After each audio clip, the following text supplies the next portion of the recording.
ओम नमो भगवते वासुदेवाय। हेलो दोस्तों, स्वागत है आपका हमारे चैनल के नॉलेज पर। आज की इस वीडियो में मैं आपको भगवान श्री विष्णु जी के कूर्म अवतार के कथा बताने वाली हूँ।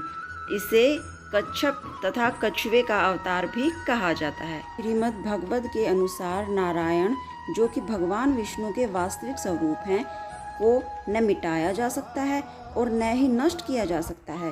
भगवान विष्णु ही समय समय पर अवतार लेकर धरती पर प्रकट हुए और दुष्टों का नाश किया।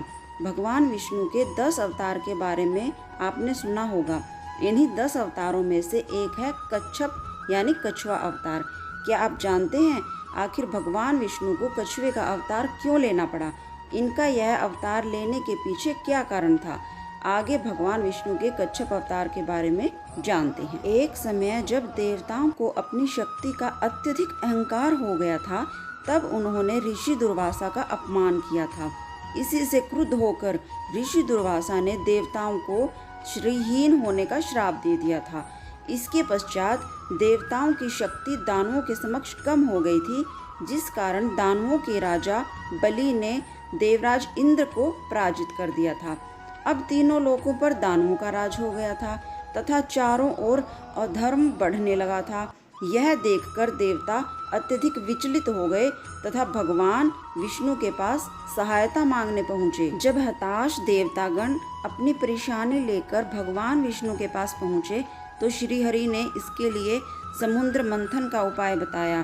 क्योंकि प्रलय से पृथ्वी कुछ समय पहले ही उभरी थी तथा सतयुग का पुनः उदय हुआ था, इसलिए बहुत से अनमोल रत्न समुद्र की गहराइयों में छिपे थे। क्योंकि समुद्र को मथने का कार्य न ही देवता अकेले कर सकते थे, न ही दानव। इसलिए भगवान विष्णु ने इस कार्य के लिए दानवों के साथ मिलकर समुद्र मंथन करने तथा उनसे बहुमूल्य रत्न पाने को कहा। साथ ही भगवान विष्णु ने देवताओं को बताया कि इसमें से अमृत भी निकलेगा, जिससे देवता अमर हो जाएंगे। अमृत को पीने से देवताओं की शक्ति दानवों की शक्ति से अत्यधिक बढ़ जाएगी तथा उन्हें अपना राज सिंहासन पुनः प्राप्त होगा।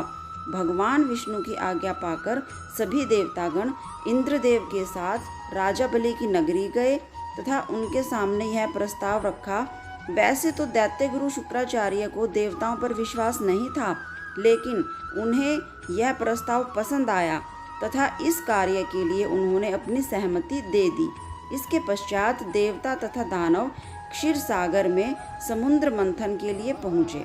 समुद्र का मंथन करने के लिए विशाल मदारी की आवश्यकता थी, जो कि उसे मथ सके। इसके लिए भगवान विष्णु ने अपने सुदर्शन चक्र की सहायता से मंदार पर्वत को काटकर समुद्र में रख दिया। इस पर्वत की सहायता से देव व दानव समुद्र को मथने का कार्य कर सकते थे।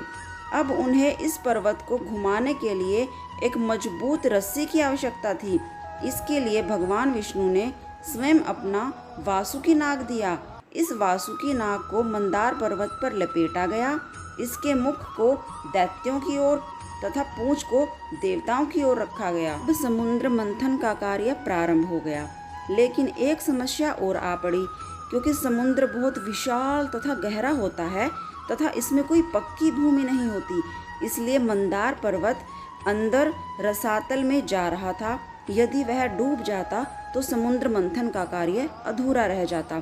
यह देखकर भगवान विष्णु ने स्वयं देव दानवों की सहायता के लिए अपना द्वितीय अवतार लिया। इसके लिए उन्होंने कछुए का अवतार लिया तथा मंदार पर्वत का भार अपनी पीठ पर उठाया। क्योंकि कछुए की पीठ ठोस होती है, इसलिए मंदार पर्वत उस पर टिक गया। अब देव दानवों ने कई दिन तक समुद्र मंथन का कार्य किया।